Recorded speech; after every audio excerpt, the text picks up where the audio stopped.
أعلم تعالى ولا لا فهذا إلى حضرة النبي محمد صلى الله عليه وسلم. الفاتحة.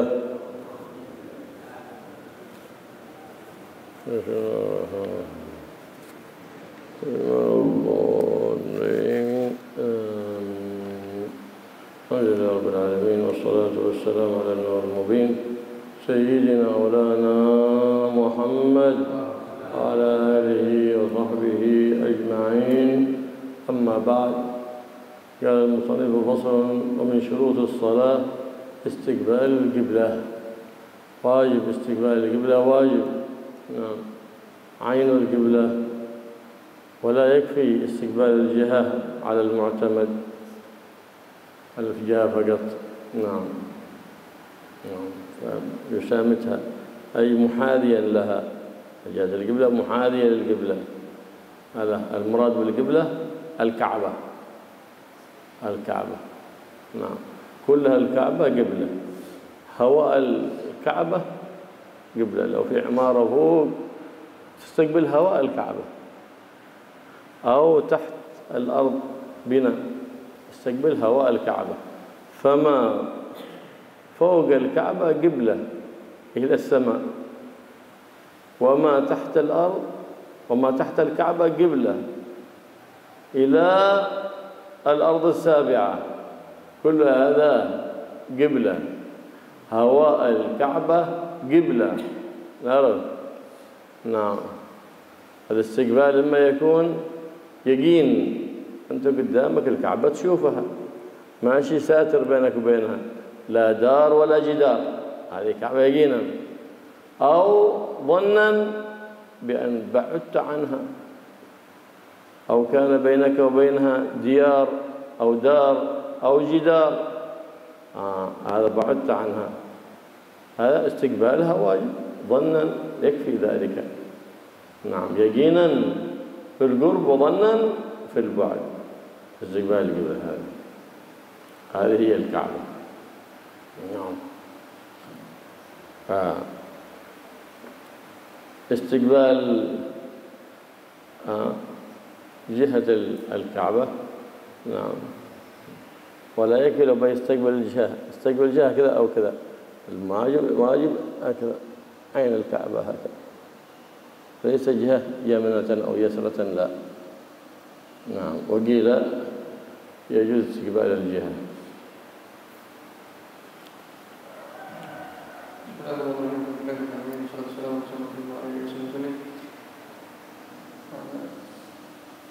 Muslim mengatakan dari salatnya sholat adalah menghadap kiblat. Yang dimaksud dengan menghadap kiblat itu murni kiblat itu, bukan arahnya, bukan yang menghadap, benar-benar menghadap kiblatnya, menghadap Ka'bahnya. Enggak, arahnya menurut yang pendapat yang Muhammad harus kiblatnya, bukan arahnya. Apa yang maksud dengan menghadap kiblat?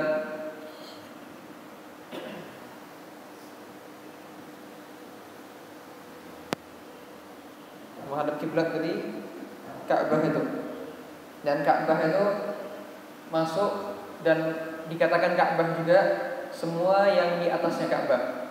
Ka'bah ke atas, udara-udara yang dari atasnya itu kosong atasnya sampai atas, itu kita ngadep udara di atasnya, itu juga ngadep kiblat. Atau di bawahnya Ka'bah sampai bumi yang ketujuh di bawah, itu kita ngadep bawahnya Ka'bah, berarti itu ngadep kiblat juga. Nah, ini maksud kiblat Ka'bah dan atasnya dan bawahnya itu dinamakan kiblat. Dan menghadap kiblat ini harus dengan yakin. Dengan kalau kita melihat langsung, kita kelihatan Ka'bah, ya berarti harus kita ngarah ke sana, harus sholatnya ngarah ke sana. Nggak boleh ketika ini ada kiblat kelihatan, Ka'bahnya kelihatan, ya lagi Mekah di Masjidil Haram, Ka'bahnya kelihatan. Habis gitu ini kira-kira sini Ka'bahnya, padahal bisa kelihatan. Kalau bisa kelihatan harus langsung ngarahnya ke Ka'bah. Tapi memang kalau nggak bisa, kayak ada penghalangnya, ada bangunan antara kita sama Ka'bah, ya kan nggak bisa mastiin yakin ini benar-benar Ka'bah depannya. Itu cukup dengan cukup dengan prasangka yang kuat. Oh ini prasangka kuat, oh ini insyaallah sudah kiblat. Dan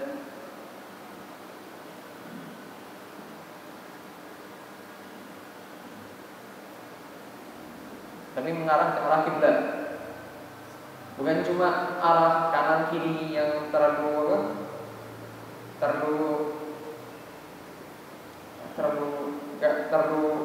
nggak yakin banget, masih agak rancu gitu. Jangan terlalu kayak gitu, harus ngarah ke arahnya situ. Ini memang kalau ada penghalang ke arahnya kiblat, tapi harus dengan prasangka yang kuat. نعم. فاستقبال القبلة يكون بالصدر. إذا انحرف عن القبلة بالصدر بطل الصلاة. أو الاستقبال بالصدر. أما بالوجه سنة. فالتفات الصلاة بوجهه والصدر إلى القبلة مكروه، وهو اختلاس من الشيطان. اختلاس يختلس الشيطان من صلاة العبد. التفت بوجهه. فلا يلتفت الإنسان، لأن الشيطان يريد أن يخرجك من الصلاة بلا صلاة. ولهذا عليه استقبال القبلة بصدره ويحضر قلبه مع الله حين يستقبل القبلة. يقول وجهت وجهي للذي فطر السماوات والأرض. وجهك هذا الظاهر قلبك، ووجهك بطنك. لا يكون لك تفكر في الصلاة إلا بما أنت فيه من الصلاة، لا تفكر في غيره ما أنت فيه من الصلاة بس. نعم. فلا تتلفت في الصلاة ولا تنظر إلى أعلى ولا إلى، فهذا كله مكروه. هذا كله مكروه. تنظر من حين الله أكبر، من حين تكبر وأنت مستقبل القبلة، وتنظر محل سجودك، لا تتلفت عن يمين ولا عن يسار، بل تنظر إلى عينك إلى محل سجودك. هذا استقبال القبلة. تستقبل القبلة بقلبك، واستحضر الكعبة أمامك. إذا أمكنك أن تستحضر الكعبة أمامك فذاك حسن. تستقبل القبلة. فإذا بالصدر الاستقبال واجب، بالوجه سنة، وإذا التفت لغير حاجة مكروه. هكذا، لأنه منافي للخشوع. فليتنبه. كثير في صلاة الجنازة عندما يسلم السلام عليكم ورحمة الله، والسلام عليكم ورحمة الله. هذا لما يتحرك السلام فقط الراس. السلام عليكم ورحمة الله، السلام عليكم ورحمة الله. فلو تحرك هكذا عند السلام عليكم بطل الصلاة قبل أن تخرج منها. مستقبل القبلة. هكذا علمنا النبي محمد صلى الله عليه وسلم استقبال القبلة. إذا استقبلت القبلة، هذا إذا كنت صليت من قيام أو من قعود. إذا صليت من اضطجاع فتستقبل بالوجه، استقبال الوجه بالقبلة بالوجه. إذا صليت وأنت مستلقي فبإخمصي القدمين، أي من خسف منهما. إخمصي القدمين أي من خسف منهما. إذا استلقيت وأنت مستلقى وأنت مستلقى على ظهرك، لأن الصلاة واجبة. إذا ما تستطيع تصلي من قيام أو من قعود، فإن صليت من قيام أو قعود فاستقبل بصدرك. فإن لم تستطع فمن اضطجاع جائز ذلك على الشق الأيمن وهو الأفضل، وإلا فلا يصح. وكل الاستقبال به بالوجه. وإذا كان صلى مستلقيا ظهره إلى الأرض وأخمصاه إلى القبلة هكذا.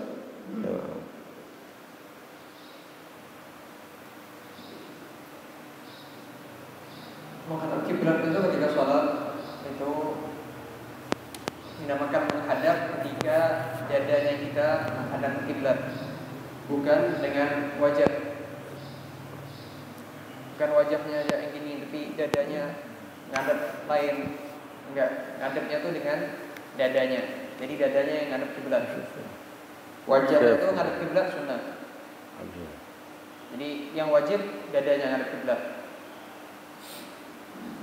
Tapi ketika wajah kita nggak ngadep kiblat itu makruh hukumnya.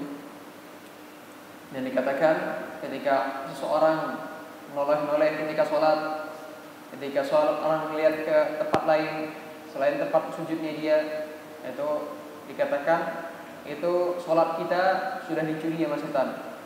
Ketika kita ngelakuin kayak gitu, sholat kita lagi dicuri diem-diem sama setan. Kita nggak terasa ketika dicuri, karena kita noleh-noleh gitu. Pahala sholatnya kita berkurang dengan dicuri sama setan itu.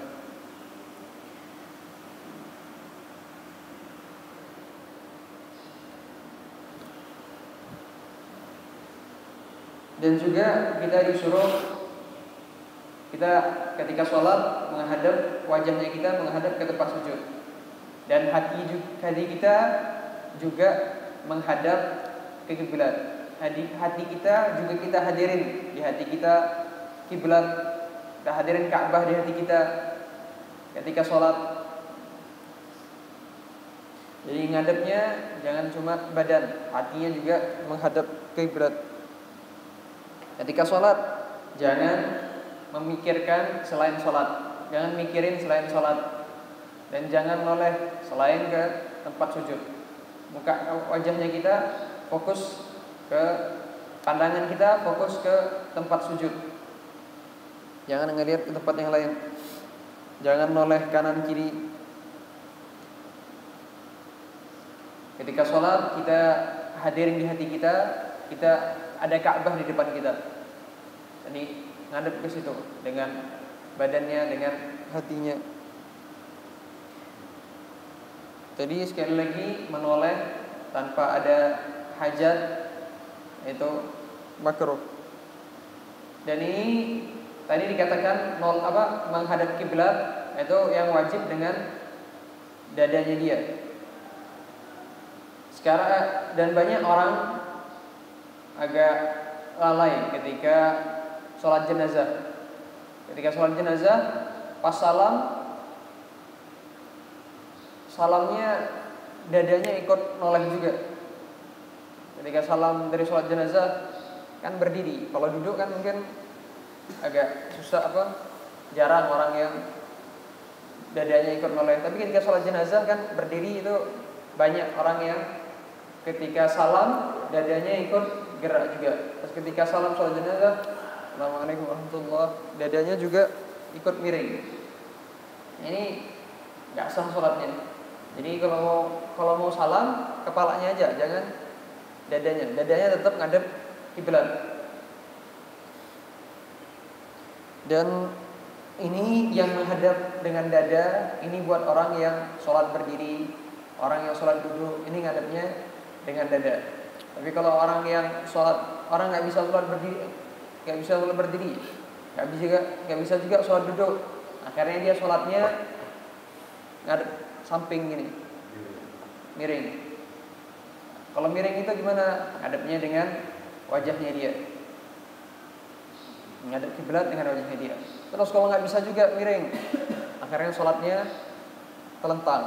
Kalau telentang itu ngadepnya dengan bagian kaki yang masuk, telapak kaki yang masuk itu, yang kalau jejak itu nggak ada jejaknya.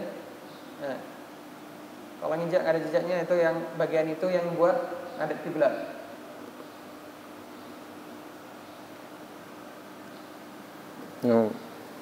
استقبال الخمسين إذا كان مستلقيا إن لم يرفع رأسه. أما إذا رفع رأسه ما يجب استقبال بالخمسين. كان رفع رأسه إلى جهة القبلة بمخدة أو بحجر أو نحو ذلك ما يجب استقبال بالخمسين. أما إذا ما رفع رأسه وجب الاستقبال بالخمسين للمستلقي. فينبغي في المستشفى أن تكون أن يكون السرير موجه لهكذا لو كانت مستشفيات إسلامية حتى يسهل على المريض الصلاة في أي وقت من غير أحد يوجهه للقبلة ومن غير تعب. فاستقبال القبلة شرط من شروط الصلاة واجب من أول الإحرام إلى آخر السلام واجب. فإذا انحرف عن القبلة في هذا بطلت صلاته. إلا يجوز ترك استقبال القبلة في حالتين. الحالة الأولى في صلاة شدة الخوف، في صلاة شدة الخوف عند الصلاة في القتال يقاتل فيخرج وقت الصلاة يصلي وهو يقاتل ولا تبطل صلاته بالجر ولا ذلك. أو يصلي في مكان فجاء سيل جاء سيل خاف من السيل راح يجري ما تبطل صلاته يجري. أو يصلي فجاء سبع فيفترسه فصار خاف منه فيجري ولا تبطل صلاته ما تبطل صلاته. ليه؟ لأنه خائف من سيل أو من سبع أو من ظالم بيؤذيه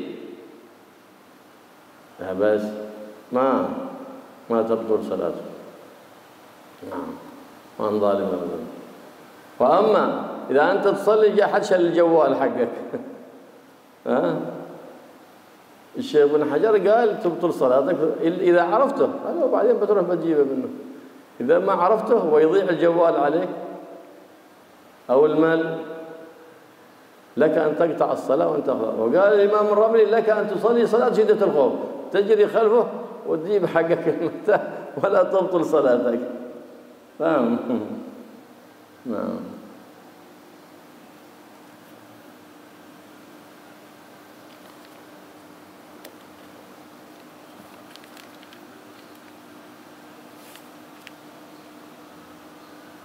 Tadi yang menghadap kiblat buat orang yang telentang itu dengan bagian yang masuk dari telapak kakinya itu ketika dia kepalanya nggak diangkat. Kalau kepalanya diangkat berarti ngadapnya dengan wajahnya dia, ngadap kiblatnya dengan wajahnya dia. Dan seharusnya di rumah sakit itu disediain yang membantu orang buat melaksanakan kayak gini. Apalagi rumah sakit Islam ada kasur yang ranjang yang bisa diangkat kepalanya itu. Seharusnya ada yang kayak gitu buat rumah sakit atau alat-alat yang berbantu dalam melaksanakan yang wajib-wajib buat orang yang sakit. Dan menghadap kiblat ini di semuanya sholat. Dari awal takbir sampai salam harus menghadap kiblat dengan syarat yang tadi, dengan dada lah atau dengan kepala atau dengan akhmusain tadi, dengan telapak kaki tadi. Dari awal sholat, awal takbir sampai akhir salam. Dan ini harus setiap sholat harus menghadap kiblat kecuali dalam dua keadaan. Yang pertama namanya syiddatul khauf. Ada namanya keadaan sangat takut. Kayak contohnya dalam perang. Ketika sholat terjadi perang. Akhirnya sambil perang sholatnya, nggak perlu ngadep kiblat, gerak banyak, nggak apa-apa. Ketika ini syiddatul khauf namanya, ketika perang. Atau ketika sholat tiba-tiba ada banjir besar atau tsunami. Ini kalau kena bisa ke bawah, bisa meninggal atau gimana. Akhirnya kabur dari tsunami, kabur dari banjir besar gitu. Banjir besar yang bahaya itu kabur dari itu. kabur, nemu tempat yang aman, sudah sah, lanjut lagi sholat. Atau dia lagi sholat, ada binatang buas, ada singa atau ada yang lain, kabur. Habis gitu orang ini takut, ada singa, ada ini, kabur, nggak apa-apa, nggak ngadep kiblat, ntar bisa ngadep kiblat. Atau ada orang zalim bakal ganggu dia, kabur, nggak apa-apa. Tapi ini kalau ada lagi sholat, ada orang yang nyuri barangnya dia, lagi sholat, HP-nya taruh depannya dia, ada orang yang nyuri, maka menurut Imam Ibn Hajar, ابن حجر إن عرفه فلا يبطل صلاته لأنه يذهب يتبعه، ما عرفه جاز له أن يبطل صلاته ويتبعه ولا يصلي صلاة الظهر، عند الرمل يصلي صلاة الظهر ولا تبطل صلاته. Menurut Imam Ibn Hajar, ini kalau dia tahu orangnya siapa yang nyuri, nggak boleh dia buat batalin sholatnya dia. Tapi kalau dia nggak tahu orangnya siapa, takut barangnya hilang, nggak bisa buat ngambil dari orangnya lagi karena nggak tahu orangnya, boleh dia buat batalin sholat. Menurut Imam Ibn Hajar. Tapi kalau menurut Imam Romli, dia boleh sholat kayak Sidatul Khawf, boleh ngejar orangnya, diambil barangnya, itu sholat lagi, lanjut sholatnya. Itu menurut Imam Romli. الحالة الثانية التي لا يجب فيها استقبال القبلة، الحالة الثانية التي لا يجب فيها استقبال القبلة، قلنا في حالتين، في حالة الصلاة شدة الخوف هلا أو وما ألحق بها في الفريضة وفي النافلة، صلي صلاة شدة الخوف حتى في الفريضة وفي النافلة. الحالة الثانية في نافلة السفر المباح، سفر حري الحضر لا يصلي صلاة النافلة، لا ماشيا ولا راكبا، السفر المباح، خرج من سفر المباح سفر المعصية والعياذ بالله. فهذا تارة يكون هذا المسافر ماشيا على قدميه، وتارة يكون راكبا على دابة أو على سيارة أو كريتا أو طائرة أو غير ذلك. فإذا كان ماشيا فيجب استقبال القبلة في 4 أركان، 4 أركان، واجب عليه استقبال القبلة في 4 أركان. الركن الأول عند الإحرام، الله أكبر وأنت مستقبل القبلة، ثم يمشي إلى جهة مقصده، ثم عند الركوع استقبل القبلة، ثم يمشي، ثم عند السجود الأول والسجود الثاني، وعند الجلوس بين السجدتين. في هذه ال4 الأركان يجب استقبال القبلة، وفي بقية الصلاة يمشي إلى جهة مقصده حتى السلام يسلم إلى جهة مقصده، فهم؟ هذا كان ماشيا. وأما إذا كان راكبا على طائرة أو سيارة أو كريتا أو حيوان راكبا فأراد أن يصلي، بس يجب استقبال القبلة في ركن واحد فقط، عند تكبيرة الإحرام إن سهل، عند الإحرام فقط إن سهل عليه بأن كان زمام الدابة في يده، بأن كان بيده السكان السيارة أو بإمكانه ينحرف. قال لا أنا راكب في الباص، أنا راكب في السيارة ما أستطيع أن أحول السيارة إلى جهة القبلة. قلنا إن سهل، فإن لم يسهل فلا يجب عليك الاستقبال حتى عند الإحرام. هذا كله لكن في صلاة النافلة في السفر.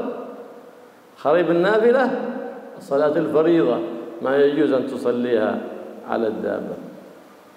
صلاة الفرض سواء فرضية واجب فرض عيني كصلاة الظهر والعصر، أو فريضة بالنذر كأن نذرت الضحى مثلا فالصلاة واجب عليك، فليس لك أن تصليها على الدابة أو على السيارة.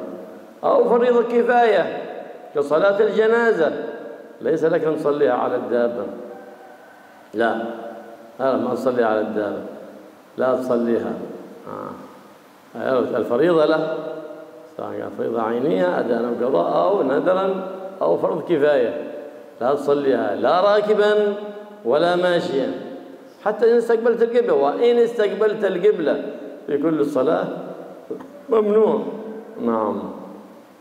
وإن طال السفر ممنوع تصليها، لابد تتم ركوع وسجود، ما يكفي مجرد هكذا فقط، مجرد تصلي هكذا لا، ما ولو فريضة نعم وإن كان. طيب إذا جاءت الفريضة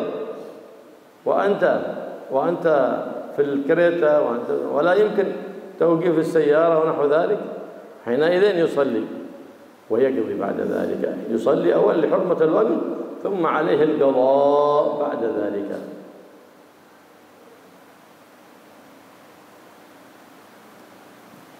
بسم الله الرحمن الرحيم. الحمد لله رب العالمين، والصلاة والسلام على أشرف الأنبياء والمرسلين Sayyidina Muhammadin wa alihi wasallam. Tadi membahas tentang salat-salat yang tidak diwajibkan menghadap kiblat. Yang pertama tadi adalah salat syiddatul khauf. Dalam syiddatul khauf tidak diwajibkan menghadap kiblat, salat sunat atau salat yang fardu. Adapun salat yang kedua yang tidak diwajibkan menghadap kiblat adalah salat sunat satu, yang kedua bepergian, dalam bepergian, yang ketiga adalah bepergiannya mubah. Salat sunat dalam bepergian yang mubah, baik dengan berjalan, kita bepergiannya berjalan, atau menaiki kendaraan. Dengan catatan yang pertama adalah salat sunatnya adalah mubah. Dikecualikan dari salat sunat mubah adalah bepergian yang mubah. Dikecualikan dari bepergian yang mubah adalah bepergian yang haram, maka tidak boleh harus menghadap kiblat. Orang bepergian ada kalanya dengan berjalan kaki, ada kalanya naik kendaraan, naik onta atau naik kuda atau naik mobil atau naik kereta atau naik pesawat, dan semuanya punya ketentuan masing-masing dalam poin menghadap kiblat ini. Orang yang berjalan, bepergian dengan berjalan, ketika mau salat sunat boleh tidak menghadap kiblat, tapi harus menghadap kiblat kecuali dalam 4 fardu.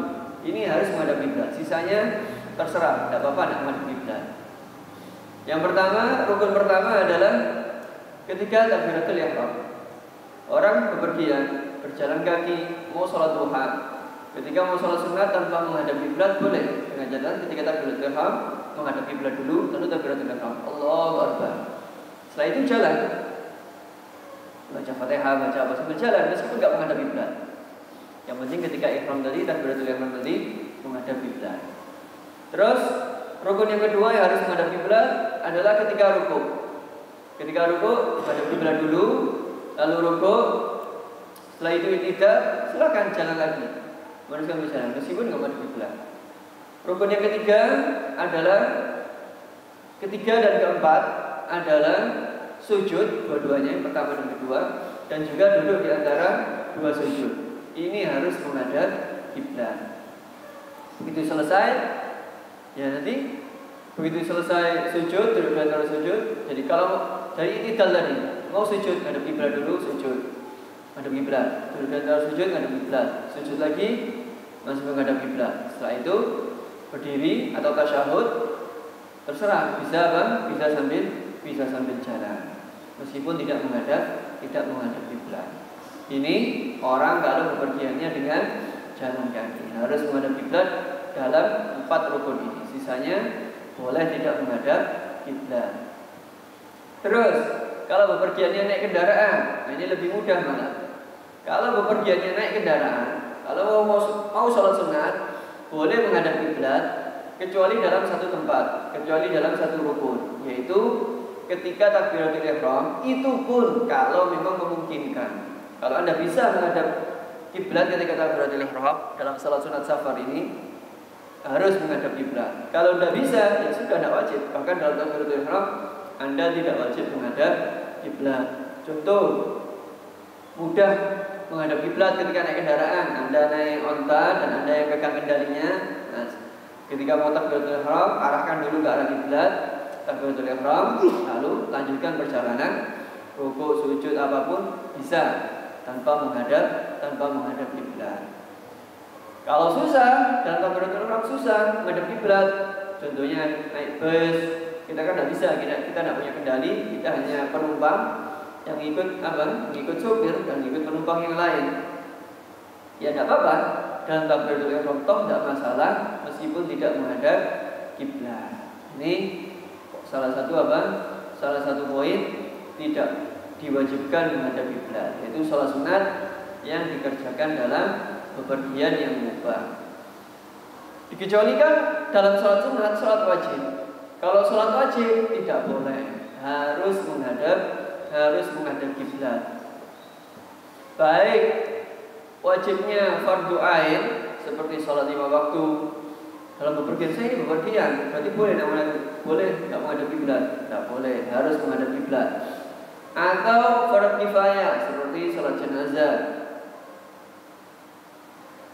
Wajib yang memang asli dari awal wajib atau dengan nazar sama. Anda nazar sholat duha misalnya, harus dilakukan ketika dalam bepergian, harus menghadap kiblat. Tidak ada keringanan untuk tidak menghadap kiblat dalam sholat fardu. Baik bepergiannya Anda berjalan kaki, baik Anda naik kendaraan, tidak boleh, harus menghadap kiblat. Terus kalau contoh, kita dalam kereta misalnya, datang waktu sholat asar, susah mau menghadap kiblat, ya sudah sholat asar, meskipun tidak menghadap kiblat, tapi wajib nanti diulang. Kalau sudah nyampe ke tujuan, wajib diulang sholatnya tadi yang tidak memenuhi syarat tadi. فصلاة النافلة لك أن تصليها في السفر ولو سفرا قصيرا، ولو سفر قصير. السفر الطويل 85 كيلو، ولو حتى 20 كيلو، سفر قصير لك أن تصليها لكن في السفر ولو قصيرا. نعم، كثير الناس يسافر في سيارة وفي قطار ويترك صلاة الضحى، يصليها هو يوم كذلك بالركوع، يجعل جبهته تخرج أمام ركبتيه ثم يسجد، بيكون بالإيماء أخفض، وهكذا يومئ بالركوع ويومئ بالسجود. يصلي نافلته، يصلي ضحى، يصلي وتر، قبلية، بعدية، أو نافلة مطلقة، كل ذلك جائز وأنت راكب. إذا ما أمكنك تستقبل يوم الإرهام فجهتك قبلتك مقصدك. نعم، هذه رخصة من الشارع عظيمة، حرصا من الشارع حتى لا يألف المؤمن الترك، فإنك إن ألفت الترك دائما تترك، ألفت تترك الوتر، ألفت تترك الورد بعد ذلك، ألفت تترك قراءة سورة الكهف في يوم الجمعة، تقول الجمعة الآخرة، تأتي الجمعة تتركها، وهكذا حتى تكسر ظهر الشيطان. إن تركت فقضي، حينئذ الشيطان ما عاد يوسوس لك بالترك. وإلى هذا جاز لنا أن نصلي صلاة النافلة في السفر حتى نحافظ على أورادنا ونحن في السفر، النافلة أو سنة أو نفل مطلق أو غير ذلك. احرص على العبادة، فإن العبادة في الحضر وفي السفر وفي كل مكان الإنسان يحرص على عبادة الله سبحانه وتعالى، وهذه رخصة من الشارع سبحانه وتعالى للعباد حتى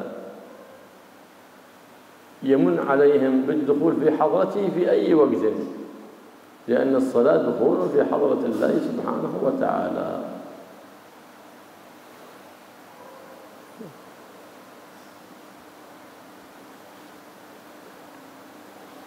Jadi mengerjakan sholat sunat dalam bepergian ada keringanan, tidak boleh dan tidak harus menghadap kiblat. Ini dalam bepergian apapun, meskipun bepergian yang jarak tempuhnya tidak jauh. Sholat bepergian yang jarak tempuhnya jauh, itu seperti 85 kilo. Di bawah itu namanya bepergian yang dekat. Meskipun dalam bepergian yang dekat, kita boleh dalam sholat sunat tidak menghadap kiblat dengan ketentuan yang tadi dijelaskan di atas. Jadi ini keringanan dari syariat. Tujuannya apa? Karena sebagian orang ada, kalau dia bepergian, naik kendaraan, naik kereta api, dia tidak sholat duha, tidak sholat witir. Nah, ini patut disayangkan. Usahakan tetap sholat sunat meskipun kita dalam bepergian, meskipun dalam kendaraan. Kalau nggak bisa berdiri, ya sholat sambil duduk di kendaraan tersebut. Rukuknya dengan menjajarkan kepala kita dengan lutut. Itu rukuknya dalam kalau sholat sambil duduk di kendaraan. Nanti untuk sujud lebih rendah lagi dari itu. Jadi keringanan dari syariat Islam agar kita tidak terbiasa meninggalkan wiridan kita, agar tidak terbiasa meninggalkan ibadah kita. Seseorang kalau terbiasa sekali meninggalkan, itu akan terus-terusan terbiasa meninggalkan, terbiasa meninggal wirid, akhirnya nanti terus-terusan meninggal wirid. Dalam hari Jumat lupa nggak baca surat kahfi, akhirnya nanti terbiasa meninggalkan surat kahfi. Jadi seperti itu. Usahakan kita mematahkan punggung setan. Dengan cara gimana? Dengan cara kalau kita kelupaan nggak baca wirid, ada uzur nggak baca wirid, atau tidak melakukan amalan-amalan yang bisa kita lakukan, diqadha. Kelupaan nggak sholat duha, kelupaan nggak sholat witir, diqadha. Kelupaan nggak baca al-kahfi hari Jumat, diqadha. Dengan seperti ini kita meremukkan punggung setan dan kita tidak terbiasa meninggalkan amalan-amalan baik yang kita lakukan. Maka syariat Islam memperbolehkan sholat sunnah dalam bepergian meskipun tidak menghadap kiblat, agar kita tidak terbiasa meninggalkan wiridan kita dalam amalan-amalan sunnah. Maka usahakanlah melakukan amalan-amalan sunnah, khususnya sholat. Jadi tidak menghadap kiblat. Jadi kiblat kita dalam bepergian itu ya tempat tujuan kita. Itulah kiblatnya. Jadi usahakan jangan pernah meninggalkan amalan sholat, wiridan kita, amalan-amalan baik kita yang lain. فكيف نعرف القبلة؟ إذا كنت في الصحن قدامك الكعبة هذا يقين وليس يحجبك عن رؤيتها لا دار ولا جدار، هذا يقين قدامك خلاص. كعبة تشوفها قدامك، لو واحد شوف الكعبة هنا ما بتصدق، هذا عندك يقين الآن. فإن لم يمكن بأن كان بينك وبين الكعبة مسافات أو دار أو جدار فتأخذ بقول العدل الثقة. فين القبلة؟ قال لك القبلة هكذا، خلاص مرحبا. ثقة يخبر عن علم، أنا أعرف الكعبة علما، أنا أعرفها فوق الجهة هذه، يخبرك عن علم، واجب تأخذ بكلامه وتستقبل القبلة حيث أخبرك ذلك العدل الذي يخبر عن علم، لا عن ظن، لا عن اجتهاد. نعم. الأمر الثالث تعرف القبلة بالاجتهاد. أنا في صحراء أو في مكان ما حد يعرف فين القبلة، بإمكانها أن نجتهد بالنجوم أو غير ذلك. والآن سهل بالبوصلة أو بيت الإبرة يعرف ذلك الآن بالجوال، يمكن في أي مكان بالجوال في الGPS تعرف جهة الكعبة في أي مكان، حتى وأنت وسط البحر تعرف جهة القبلة بالبوصلة. هذه مرتبة الاجتهاد. الجوال أو البوصلة أو بيت الإبرة هذا في مرتبة الاجتهاد، بمعنى أنك لك أن تجتهد مع وجوده ولك أن تثق به، فهو في مرتبة الاجتهاد. والله ما عندنا GPS ولا عندنا جوال ولا عندنا بوصلة ولا شيء، ايش نعمل؟ شوف هذا اجتهد فعرف القبلة، نقلد المجتهد. أنت اجتهد، قال نعم أنا عندي جوال عرفت القبلة كذا، نقلده لا بأس. هلا متى نقلده؟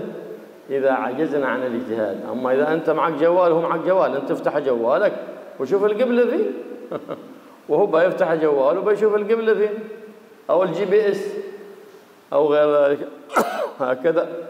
نعم، فلا بد من معرفة الكعبة قبل القبلة، أو الكعبة قبل أي الدخول في الصلاة. أول الدخول في الصلاة.